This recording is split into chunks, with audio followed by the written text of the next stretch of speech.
بسم اللہ الرحمن الرحیم۔ السلام علیکم پیارے بچوں، کیسے ہیں آپ؟ یقیناً ٹھیک ہوں گے، تندرست ہوں گے۔ پیارے بچوں، جیسا کہ آپ جانتے ہیں ہم پڑھ رہے ہیں اردو اور جماعت ہے ہماری اول۔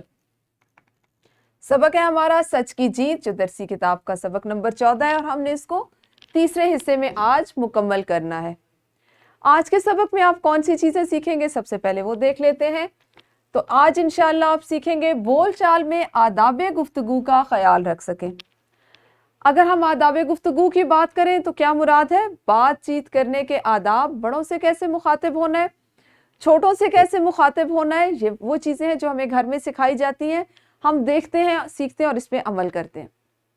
اصل میں آداب گفتگو سے مراد یہ بھی ہے کہ ہم سے ملحقہ جتنے لوگ ہیں جو ہم سے سوال کرتے ہیں، ہم جن سے سوال کرتے ہیں، ہم کسی سے بات کرتے ہیں، جیسے سبزی والی دکان پہ آپ جائیں، اپنے امی یا ابو کے پاس، یا اگر آپ سے کوئی بات کرتا ہے، کوئی فقیر کچھ مانگتا ہے، تو آپ کو کس طرح کی بات کرنی چاہیے، آپ کا انداز اور آپ کے الفاظ کس طرح کے ہونے چاہیے، اس پہ آج ہم بات کریں گے۔ اور اس کے ساتھ ہی ساتھ اپنی پسند ناپسند کا مناسب الفاظ میں اظہار کرنا آپ سیکھیں گے۔ ہمارے سبق کا اسلامی نقطہ نظر کچھ اس طرح سے ہے: اور حق کو باطل کے ساتھ نہ ملاؤ، اور سچی بات کو جان بوجھ کر نہ چھپاؤ۔ سورۃ البقرہ بے شک ایسا ہی ہے کہ اللہ تعالیٰ فرماتے ہیں کہ سچ کو جھوٹ سے نہ ملاؤ اور سچی بات کو جان بوجھ کر مت چھپاؤ۔ یعنی اگر آپ کو کسی بارے میں سچ معلوم ہے، آپ سے پوچھا جا رہا ہے، تو آپ کو بالکل بھی اسے نہیں چھپانا چاہیے، بلکہ اس کو اسی انداز میں جیسے پوچھا جا رہا ہے، جیسے وہ واقعہ یا بات ہوئی، اس کو اسی طرح بتانا چاہیے۔ ہمیں اپنی دینی معاملات میں بھی اور دنیاوی معاملات میں بھی کبھی بھی جھوٹ کا سہارا نہیں لینا چاہیے، بلکہ سچ اپنائیں اور سچ کے راستے پہ چلیں۔ جلدی سے کیجئے جی دہرائی، کل آپ نے جو سبق پڑھا تھا وہ کس بات کے بارے میں تھے، یعنی اس میں ہم نے کل کیا چیز ایسی تھی جس کو بار بار پڑھا، جس کے بارے میں سیکھا؟ ویڈیو کو روکیے اور ہر بچہ اپنی معلمہ کو بتائے۔ جی آپ سب نے بتایا کہ ہمارے کل کے سبق کا عنوان کیا تھا، یا وہ کس موضوع کے بارے میں تھا، ہم نے کس کے بارے میں پڑھا؟ بالکل صحیح، کل کا سبق سچ کے بارے میں تھا۔ مختلف اس پہ ہم نے واقعات، جیسے ہم نے حضرت شیخ عبد القادر جیلانی کا ایک واقعہ پڑھا، اور اس میں ہم نے سچ کی ضرورت، سچ کی اہمیت اور اس کے جو فضائل ہیں اس کے بارے میں بات کی۔ ٹھیک ہے جی، آج آپ نے مجھے جلدی سے بتانا ہے کہ اگر آپ کسی شادی پر گئے ہوں اور وہاں کوئی بچہ آپ کے ساتھ بدتمیزی سے پیش آئے تو آپ کیا کریں گے؟ اب یہاں پہ یہ شادی والا جو ماحول ہے نا، یہ اس لیے آپ کو دیا گیا ہے کہ عام طور پر جب ہم ایسی جگہوں پر جاتے ہیں، کوئی میلہ ہو، کوئی پارک ہو، شادی ہو، تو وہاں پہ مختلف مزاج کے بچے جمع ہوئے ہوتے ہیں، اور ان میں سے بہت سے لوگ ایسے ہوتے ہیں، بلکہ اکثر لوگ ایسے ہوتے ہیں جن کو ہم نہیں جانتے۔ تو اگر آپ کے ساتھ ایسے موقع پر آپ کہیں اپنے والدین کے ساتھ گئے ہوئے ہیں اور آپ بچوں کے ساتھ مل کے کھیل رہے ہیں، لیکن ان میں سے کوئی ایک بچہ ایسا ہے جو آپ کے ساتھ بدتمیزی سے پیش آتا ہے، تو ایسی صورت میں آپ کا رد عمل کیا ہوگا؟ آپ کیا کریں گے؟ آپ نے سچ کی اہمیت کو سامنے رکھتے ہوئے اس کا جواب دینا ہے، اپنے نظریہ بیان کرنا ہے، اور اس کے ساتھ ہی ساتھ آپ کس طرح کا گفتگو کا انداز اپنائیں گے، آپ کا رد عمل کیا ہوگا، آپ کیا پسند کریں گے، ان باتوں کو ذہن میں رکھتے ہوئے آپ نے مجھے اس کا جواب دینا ہے۔ تو ویڈیو کو روکیے اور ہر بچہ بتائیں۔ جی یقیناً آپ سب نے بہترین انداز میں بتایا ہوگا۔ آپ جانتے ہیں نا کہ ہم آپ سے بار بار یہ پوچھنے والی چیزیں کیوں کرتے ہیں؟ اس لیے کہ آپ کو اپنی رائے کا اظہار کرنا ہے، آپ بولنا سیکھ سکیں۔ آپ اگر کسی سے آپ اختلاف رکھتے ہیں، آپ اس کی بات سے متفق نہیں ہیں، تو آپ میں اتنی صلاحیت ہو کہ آپ بہترین انداز گفتگو اپناتے ہوئے اپنا نقطہ نظر دوسروں تک پہنچا سکیں۔ ٹھیک ہے جی، آج ہم نے بول چال کے آداب کا خیال رکھتے ہوئے اپنی پسند ناپسند کا مناسب الفاظ میں اظہار کرنا سیکھنا ہے، اور اس کے لیے ہم کریں گے مختلف سرگرمیاں۔ ہم نے رکھی ہے آج عادات طیبہ صلی اللہ علیہ وآلہ وآصحابہ وسلم۔ نبی اکرم صلی اللہ علیہ وآلہ وآصحابہ وسلم کی حیات پاک سے کچھ عادات، آپ صلی اللہ علیہ وسلم کی زندگی سے کچھ عادات لی گئی۔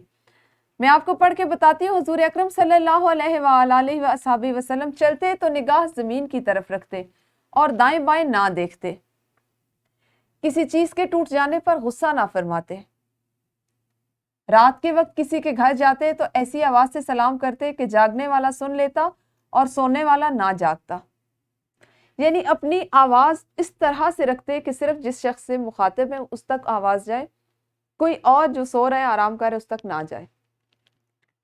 اگر ناراضگی کا اظہار فرماتے تو چہرہ مبارک دوسری طرف پھیر لیتے، یعنی الفاظ کا کم سے کم استعمال۔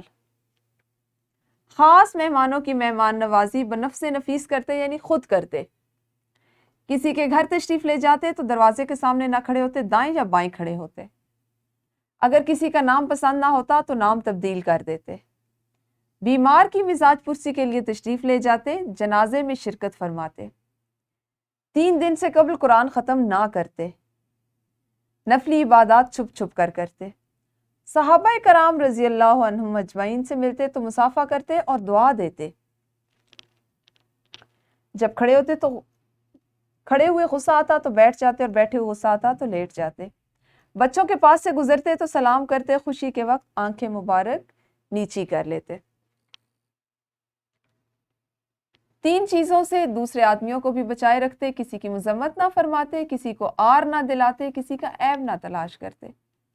اپنے وقت کو 3 حصوں میں تقسیم فرماتے، اللہ تعالیٰ کے لیے، گھر والوں کے لیے اور نفس کی راحت کے لیے۔ اور نفس کی راحت اللہ کی یاد میں، عبادت میں، خاموشی سکون میں ہے۔ ازواج مطہرات کے پاس ہوتے تو بہت نرمی اور خاطرداری فرماتے اور ہنستے بولتے۔ گھر کے کاموں میں خود کو مصروف رکھتے، جیسے گھر کی صفائی، مویشیوں کو چارہ دینا، بکری کا دودھ دونا، خادم کے ساتھ کام کرنا، بازار سے سودا لانا، اپنا جوتا خود سی لینا اور پیوند لگانا۔ شروع شب میں سوتے اور نصف شب کے شروع میں جاگ جاتے۔ مسواک کرتے اور وضو فرماتے، اکثر اوقات میں عبادات ہی کرتے رہتے۔ آرام فرماتے تو داہنا ہاتھ رخسار کے نیچے رکھتے۔ سوتے وقت کوئی نہ کوئی سورت ضرور پڑھتے، کبھی چت لیٹتے اور پاؤں پر پاؤں رکھ کر آرام فرماتے۔ عشاء سے پہلے کبھی نہ سوتے، سونے سے پہلے وضو فرماتے اور رات کو سوتے وقت سرما لگاتے۔ آداب زندگی، جس میں آپ نے نبی اکرم صلی اللہ علیہ وآلہ وصحبہ وسلم کی حیات پاک سے گفتگو کے آداب اور آپ صلی اللہ علیہ وسلم کی زندگی کے کچھ آداب کے بارے میں پڑھا اور سیکھا۔ کوشش کریں اس میں سے ممکنہ حد تک تمام باتوں کو اپنی زندگی کا حصہ بنائیں۔ ہم جس حد تک ممکن ہو نبی اکرم صلی اللہ علیہ وآلہ وصحبہ وسلم کی حیات طیبہ پر عمل کریں، ان کی سنت پر عمل کریں گے تو ہماری دین اور دنیا دونوں کی زندگی، دونوں چیزیں بہتر ہوں گی، اور دنیا کی زندگی کے ساتھ ساتھ اخروی زندگی میں بھی بہتری آئے گی۔ ہم کریں گے جی ایک انفرادی سرگرمی۔ آپ کو آپ یہ کر لیں کہ ایک صورتحال کا آپ کو سامنا ہے، تو ایسے میں آپ کے سامنے ایک فقیر آتا ہے، آپ اس کو کیا کہہ کر منع کریں گے؟ آپ وہ فقیر بزرگ بھی ہو سکتا ہے، بڑھیا بھی ہو سکتی ہے، کوئی بچہ بھی ہو سکتا ہے۔ اگر ردی اٹھانے والے بچے کو وہ آپ کے سامنے آئے، آپ سے کوئی سوال کرے، کچھ مانگے، تو آپ کا رد عمل کے جواب کیا ہوگا؟ اور کسی بڑھیا یا بوڑھی مانگنے والی کو آپ کیا کہہ کر منع کر سکتے ہیں یا کیا کریں گے؟ آپ نے ویڈیو کو روکنا ہے اور ہر بچے نے کوشش کرنی ہے کہ اس پہ اس کی جو ذاتی رائے ہے یا جیسا وہ کرتا ہے وہ اپنی معلمہ کو ضرور بتائے۔ سبق سچ کی جیت کو مد نظر رکھتے ہوئے آپ نے جھوٹ کا سہارا نہیں لینا، آپ جیسا کرتے ہیں اگر آپ نے ان میں سے کسی کا سامنا کیا تو آپ نے وہی بتانا ہے۔ ویڈیو کو روکیے اور سرگرمی کیجیے۔ جی انفرادی سرگرمی آپ کی مکمل ہوئی۔ گروہی سرگرمی میں معلمہ آپ کی جو ہے یا معلم وہ برقی میڈیا کی مدد سے بچوں کو اچھے اخلاق سکھانے والی ویڈیوز دکھائیں گے، خاص طور پر جاپانی بچوں کی، کیونکہ آپ کو پتہ ہے جو جاپانی بچے ہوتے ہیں ان کی اخلاقی ویڈیوز بہت اچھی ہوتی ہیں کہ کس طرح سے ملنا ہے، کیسے سلام کرنا ہے، کس طرح سے بیٹھنا ہے، کس طرح سے کھانا کھانا ہے، یہ چھوٹے چھوٹے آداب۔ طلبہ بزم ادب یا جماعت میں سچ کی برکت پر تقریر کریں۔ تقریر کرنے کے لیے بھی آپ اپنی معلمہ سچ کی جیت آپ کا عنوان ہے، ان سے مدد لیں، ان کی رہنمائی سے چھوٹی چھوٹی تقاریر خود لکھنے کی مشق کریں یا تقریر کرنے کی مشق کریں۔ ویڈیو کو روکیے اور سرگرمیاں کیجیے۔ گروہی سرگرمی آپ کی مکمل ہوئی۔ مشق کا سوال نمبر 7، کالم الف کو آپ نے کالم ب سے ملانا ہے اور ہمیں کن باتوں پر دوسروں کا شکریہ ادا کرنا چاہیے؟ ہر بچہ کم از کم 3 باتیں بتائے۔ ورک شیٹ ہے آپ کے پاس، دوسروں سے پیش آنے کے 3 اچھے اصول بتائیں۔ اپنی پسند کی 4 باتیں لکھیں اور 3 ایسی باتیں لکھیں جو آپ کو ناپسند ہیں۔ آپ نے آج گھر سے جو کام کر کے لانا ہے، والدین سے سچ کے موضوع پر کوئی اور کہانی یا نظم سننی ہے اور جماعت میں اس کو سنانا بھی ہے دوہرا کے، ٹھیک ہے؟ ہمارا آج کا سبق بس یہی تک تھا۔ انشاءاللہ کل اس سبق کو اگلے اور آخری حصے میں پڑھیں گے۔ اس وقت تک آپ سب اپنا خیال رکھیے۔ اللہ حافظ، شکریہ۔